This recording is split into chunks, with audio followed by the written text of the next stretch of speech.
Менің Дубайдағы тренингіме дейін табыс таппадың, иә? Жоқ, нольда болдым. Қазір бір сағаттық ақшам жеке терапиям 15 мың теңге минимум. Неліктен сен именно мені ұстаз ретінде таңдап, Алматы емес, онлайн емес, прям Дубайға ұшып бардың, иә? Менен білім алу үшін. Неліктен мені таңдадың? Сәлем, Дина, мен сені бүгін көргеніме өте қатты қуаныштымын. Және де мен қазір YouTube каналымдағы оқырмандарға, сіздерге де каналымда қош көрдім деп айтқым келеді. Жалпы мені білетіндеріңіз бар, білмейтіндеріңіз бар, иә? Менің есімім Майя Жібек, мен международный психолог, коучпын. Егер сізге түрлі психологиялық тақырыптар, ақша потогын ашу, бизнесті дамыту, тұлға ретінде даму тақырыптары қызықтырса, онда міндетті түрде менің каналыма жазылып алыңыз. Ал енді Дина, саған айтарым тағы да қош келдің. Мен сені Алматыда көргеніме өте қатты қуаныштымын. Мен де қатты екеуміз Дубай қаласында жолықтық. Енді Дубайдан кейін көңіл-күй қалай? Саламатсыз ба ханым, көңіл-күй өте керемет. Мен де сізді екінші рет Алматыда көргеніме өте қатты қуаныштымын. Көңіл-күй тамаша, настрой от болып отыр. Енді өзіңді, мен сені жақсы танимын, иә? Бірақ давай менің оқырмандарыммен өзіңді таныстырып өт. Жалпы қай жақтансың, жасың қаншадан, немен айналысасың деген сияқты. Жалпы мен аты-жөнім Мадиева Дина, жасым 21-демін, Тараз қаласының тумасымын. Қазіргі осы кезге дейін психологиямен айналыстым, яғни осы жылы 2022 жылы мен Әл-Фараби атындағы Қазақ ұлттық университетінің психология мамандығын тамамдадым. Бала кезден өзім қызығам, жан ғылымына деген прям жақынмын, қызығушылығым одан сайын артып, одан кейін өзімен жұмыс жасауды тең көрдім. Солай сіздің бұрыннан Аружан атты құрбым болатын, соның страницасынан қарап, бірге сізді көріп жүретінбіз. То есть сен ең бірінші менің құрбыңның? Иә, құрбымнан көрдім. Парақшасынан көрдім. Ол қыз мен тоже курсыма қатысты ма? Ол қыз қатыспаған негізі, ол қыз маған кеңес беретін, инстаграмы күшті, прям пайдалы нәрселер салады, Дина қарашы депші, соны мен де қарап жүрдім. Бір жылдай қарап жүрдім. Зерттеген жоқ, мен де қарап, қызығы өзім пайдалы рилстар саласыз ғой, еще пайдалы ақпараттар. Тегін техникалар жасап жүрдіңіз, соның барлығын жасап жүрдім. Енді мен саған ондай сұрақ қойғым келеді. Неліктен сен именно мені ұстаз ретінде таңдап, Алматы емес, онлайн емес, прям Дубайға ұшып бардың, иә? Менен білім алу үшін. Неліктен мені таңдадың? Үш нақты себебін айтсаң. Адамның бір несі болады ғой, энергетикасы болады ғой, мықты өзіңе сезіледі, ішкі интуицияңа сен сезіледі, сіздің энергетикаңыз андай прям через онлайн болса да маған қатты өтті. Және де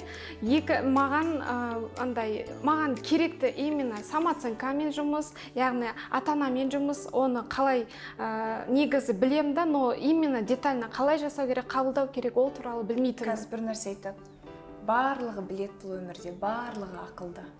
Бірақ өмірде ақылды адам болғаннан пайда жоқ. Иә. Өмірде 95% адам ақылды, 5% адам практик. Сондықтан сенде может практика жоқ болды, иә? Иә. Хорошо, үшінші, сіз жалпы армандаудың, яғни армандауды бәріміз тоже білеміз, бірақ армандауға нақты дұрыс, детально техникаларды білмейміз ғой. Сенде базовый білімдер болды, психологияға қатысты, тем более сен дипломың бар, бірақ сенде практикаға келгенде кішкене қиындықтар болды, иә? Дәл солай. И менің тренингімнан кейін, менің курсымнан кейін бірден практикаға кірісіп кете алдым ба? Мен обычно айтам, иә, 3 күннің ішінде, 4 күннің ішінде менен жеке консультация алған адам, менің курсыма қатысқан адам бірден практикаға кіріседі деп. Сен кірісе алдың ба 4 күннің ішінде? Кірісіп кеттік қой уже. Біз Дубайға бармай тұр, бізде сабақ басталып кетті ғой онлайн түрде. Сол кезде уже бірінші сабақтан кейін сіз маған уже қателерімді айта бастадыңыз ғой. Уже содан кейін бастап жұмыс жасай бастадым. Менің Дубайдағы тренингіме дейін табыс таппадың, иә? Жоқ, нольда болдым, мен только универ бітірдім. Одан кейін тоже таңғы ритуалдарымды жасайтынмын, кітап оқып өзімен айналысатын. Қазір Б точкасы табыс тауып бастадың ба? Әрине. Алғашқы табысың бар. Нишамды таптық қой. Сіздің даже біз жеке консультация болды ғой, бізде жеке жұмыс болған кезде именно сол қандай нақты біз пландар құрдық қой, сол бойынша Қазақстанға келгеннен кейін сіз айттыңыз ғой, туысқандарды аралап кетіп қуып кетпеңдер депші. Сол прям толчок болды да менің миыма. Сонымен сразу Қазақстанға келіп автоматом сол неге көшіп кеттім ғой. Енді өміріңде алғашқы табысыңды тауыпсың, қандай сезім? Өте керемет. Ондай еще бағалы да, кәдімгідей өзің андай самодостаточно сияқты. Практикаға кірістің, нишаңды таптың, алғашқы клиентіңді таптың, алғашқы табысыңды таптың. Қазір бір сағаттық нем, ақшам жеке терапиям 15 000 теңге минимум. Ну, жақсы. Бір айдың ішінде осындай нәтижеге жету бұрын мүлде сенде ондай база болған жоқ. Енді мынандай сұрақ. Мен айтамын ғой, еще курсымды ұсынған кезінде жалпы кез келген студентіме төлеген ақшаларыңызды 3-4 есе өтеп аласыздар. Міндетті түрде практикаға бірден кіріссеңіздер, уже төлеген ақшаларыңызды өтеп аласыздар деп. Сенде қалай төлеген ақшаңа тұрарлық па? Сен тем более тренингке келдің. Қалай бағасын қалай айта аласың? Мен сізге айтқам, өзіңіздің бұл ненің бағасын көтеру керек депші. Потому что бұл жерде біз нақты теория алып, әшін отпайсың да, сразу жүйелі түрде сен неге уже мақсат әрекетке көшіп кетесің. Уже өзімен жұмыс жасап бастайсың. Хорошо, енді көптеген адамдар шетелдегі менің тренингіме шығуға қорқады. Біздің паспорт алып қойса, құлдыққа сатып жіберсе, ол жаққа алып барып бізді алдап, күтіп алмай қойса, ақшамызды алып деп. Енді саған менің командамның қалай күтіп алғаны, қалай отношения жасағаны, және де барлық уәде берген нәрселер сол шетелде орындалды ма? Одан еселеп қайтты ғой. Отель барлығы ұнады ма? Барлығы ұнады, Аллаға шүкір, өте керемет деңгейде. Тіпті біз Дубайға бармастан бұрын да, мысалға, обучение жасап жатқан кезде, бізде Фариза ханымдар мысалы түрлі командадағы адамдарға звондаған кезде түнде болсын жауап беретін, қай уақытта болсын саған жауап, кері байланыс дұрыс жасайтын. Одан кейін ол нәрсе негізі өтірік миф деп айтса болады. Потому что бізді Дубаймен бірге бізде кураторымыз болды. Ол жақтан да мысалға сіздер күтіп алдыңыздар, отель вообще топ. Еще ол жақта жаңағы өте керемет, ол жақта барлығандай дамушы ортада, жастарына қарамай барлығы бірге білім алам деп барған орта. Қазір араласып тұрамыз. Даже тіпті олар маған клиент болып келеді, мысалға бір-бірімен бизнес алмасу бар да бізде қазір уже. Бір-бірлеріңді қолдап жатырсыңдар, иә? Еще сіз жаңа айтасыз ғой, жаңағы шетелге Дубайда қорқады депші көп адамдар. Негізі вообще қорықпау керек. Потому что бізде Дубайда мысалға мен айтсам болады да, біз мысалымыз трансформация күшті жүреді Дубайда. Басқа елде, басқа жерде, уже сенде ана жақтағы басқа нәрселер пайда бола бастайды. Онлайн курстан алмаған ақпаратты, эмоцияны, білімді офлайннан да. Конечно. Енді мен саған мынандай нәрсе айтқым келеді. Шешкен 3 проблемаңды нақты айтшы, қандай 3 проблемаң өміріңде шешілді? Ата-анамен қарым-қатынас. Жақсарды. Екінші. Ата-анамен қарым-қатынас, еще именно ер кісілер жақтан. Бауырларымен, нелермен қатты болатын, вообще ондай жақында жоқ, сәлем. Қазір прям забота, внимание, прям мейірімділік, любовь бәрі бар да, Аллаға шүкір. Сол жағынан жақсарды. Екінші уже самооценка, өзімен жұмыс. Үшінші, мен айта берейінші, менде үші аздық етеді. Өзінің ең басты нәрсе өзінің нишамды тақтым.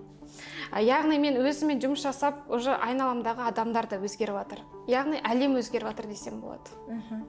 Күшті сезім керемет. Нишамды тауып вообще топ. Мысалы, көп адамдар айтады, біз барлығын білеміз, и так, барлығы оп-оңай ғой деген сияқты. Осылайынан барлығын білеміз деп, просто так ақша жетіспей, өзінің өмірін өзгертпей, өзінің өміріне риза болмай, өзінің бақытты болуын кейінге қалдырып отырған адамдарға қандай кеңес бересің? Именно менің тренингтеріме, офлайн тренингтарыма келуге шешім қабылдауға қорқып отырған жандарға қандай үш кеңес бере аласың? Қазір сіздер мысалға ол кісілер мынандай жағдайда тұрды, алма піс, алдыма түс деген сияқты. Қазақта мақал бар ғой, ол негізі бекерден бекер айтылмаған. Біз негізі өзімізбен жұмыс жасамай ештеңке өзгермейді. Мысалы ақша поток, ол әлемді біз жалып жасап, кінәлап неғылғаннан түк пайдасы жоқ. Өзімізбен жұмыс жасап бастау керек. Ал өзімізді жұмыс жасау, ол әрине тек қана өзіңіз емес, маманмен, арнайы маманмен, сізбен білім алған вообще круто болады да. Яғни дұрыс білім бағдар беріп отқан, оның нәтижесі тезірек болады. Тезірек болады, иә. Енді сен қанша теңге төледің? Мен кредиттікпен келдім қойшы, ол да бір қызық әңгіме болды, айтып берейін оны да. Жалпы түнгі 12-де шешім қабылдадым, ата-анам ешкім жоқ, өзім жалғызбын. Сол кезде менде доход жоқ қой, вообще нөлдағы адамын. Обучение миллион ойлаңыз. Мен нөлдағы адамын, сонымен тәуекел етіп, бір ішкінен болды да, қойшы, мен қатты қаладым да, соны үшін мен білем, что өзімен жұмыс жасау керек екен. Содан кейін риск тәуекел еттім да, ничего деп не қылдым. Ертесі ініме айтам. Інім 14 жаста, 7-сін оқиды, ол криптовалютамен айналысады да.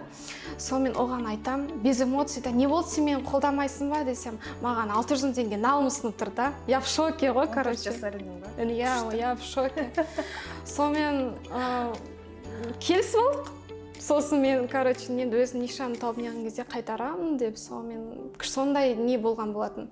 Миллион теңген, короче, төлеген ақшаңның барлығы келіп, өтеліп, минусе отырған жоқсың, ең бастысы. Адамдардың көзіне миллион теңге деп көрінеді ғой, өте қатты қуанышты. Тіпті яхтаның өзі ондай ақша тұрмайды негізі. Біз оның ішінде үлкен бонус аламыз да, өзімізге білім, жаңа орта, өзімізбен жұмыс, ақша потогы, мысалға да, отель вообще топ. Мен отельдің, енді қазір айтсам бір түрлі шығар, өзім, сіз арман жаздыңыз ғой, сол кезде отельдегі не, прям ыңғайлы болды да маған төсек. Айтам ғой, все, мен осындай заказ беремін өзім, менде осындай төсек болады деген сияқты. Ол жақтағы нелерде вообще күшті. Әлі волнада жүрміз. Біз әлі Дубай турдағы қатысушылармен әлі араластырамыз, уже қазір жақын, уже туысқанамды ары жақын қарым-қатынастамыз да. Сосын айтамызға әлі волнадамыз. И дамушы ортаның бір плюсы, сен енді пендеміз ғой, кішкене минусқа кетатқан кезде, депрессияға кетатқан кезде қолдау күшті болады да, жан-жақтан, о, давай, ничего, это нормально деген сияқты. Сондай күшті. Дина, мен сен үшін өте қатты қуаныштымын. Осылай жас болсаң да шешім қабылдап, шетелге барып, білім алып, дамып жатырсың. Мен сені көргеніме өте қатты қуаныштымын. Сенімен кездескеніме, жалпы молодец деймін. Мен сенің жасыңда дәл осылай дамуды білген жоқпын. Мен бұлай тұлғалық дамуды негізі 22 жасымнан бастадым ғой, бірақ ол кезінде 2016-2015 жылдары мұндай курста, мұндай инстаграмда болған жоқ. Инстаграмды Қазақстанда тек қана мамасита жүргіздіретін. Біз білмейтінбіз, болса да семинар, и то оны орыстар келіп жасайтын, и то ол қымбат болатын. Мен ойлаймын, дәл бұрын осындай сендердің жастарыңдай мен білсем, осы қазіргі білімді, қазіргі мүмкіндікті мен қазіргі таңда қандай уровеньда болатынымды даже елестете алмаймын. Ал сен күшті, осындай жасыңда, осындай шешім қабылдап, еще білесің, ол жаққа долларовый миллионерлер барды сендердің потоктарыңа. И мен ойлаймын, ол кісілерден де сен опыт алдың деп. Аурасы да бөлек та. Және де дамай бер, тоқтап қалма. Мен саған тек қана сәттілік тілеймін. Қазақстанда өте белгілі, танымал, мықты психологтардың бірі бола бер. Және де соңғы сөзіңді, өзіңнің тілегіңді менің оқырмандарыма айтсаң болады. Одан кейін жайлап қоштасамыз. Алдымен сізге Алла разы болсын, Ая ханым, үлкен рахмет. Менде үлкен үрей болатын, именно ақша жағынан, қарым-қатынасқа, үлкен ақшаларға деген, қабылдауға деген менде травмалар болды. Олардың барлығымен жұмыс жасап, Аллаға шүкір, қазір нишаны тауып, қазір сұранысқа ие сатқы терапевт маманы болып отырмын. Прям кайфую жұмыстан неған кезде. Ол ақша бөлек. Адамдар алғысын айтып, рахметін айтқан кезде ол вообще сенің жұмысыңа, одан сайын жұмыс жасауыңа мотивация, құштарлығың ашылады да. Сізге Алла разы болсын. Ал сіздерге айтарым, өмір, яғни ол әлем бізден басталады. біз өзімізбен жұмыс жасамай, өзімізді жақсы көрмей, өзімізге махаббат бермей, біз ешкімге бере алмаймыз полноценно. Яғни өзімізді қолға алайық. Біз өзімізді қолға алу арқылы әлемді өзгерте аламыз. Яғни әлемнің отношениясы да бізге өзгереді. Сол себепті алма түс алдыма түс деп отыра бермей, давайте әрекет етіңіздер. Все, керемет. Ал ендеше мен сіздерге сау болыңыздар деп айтамын. Келесі эфирде жолыққанша, және де осы сіздерге видео ұнаса, міндетті түрде менің Ая Жібек инстаграмдағы парақшамды белгілеп, өздеріңіздің инсайттарыңызбен бөліссеңіздер болады, және де достарыңызбен осы видеоны бөлісуді ұмытпаңыздар. Мүмкін айналаңыздағы жақындарыңызға даму, осылай білім алу керек болып жүрген шығар, әлі де менің каналыма жазылмаған болсаңыз, міндетті түрде дәл қазір подписация етіп жазылып алыңыз. Келесі көріскенше сау болыңыз.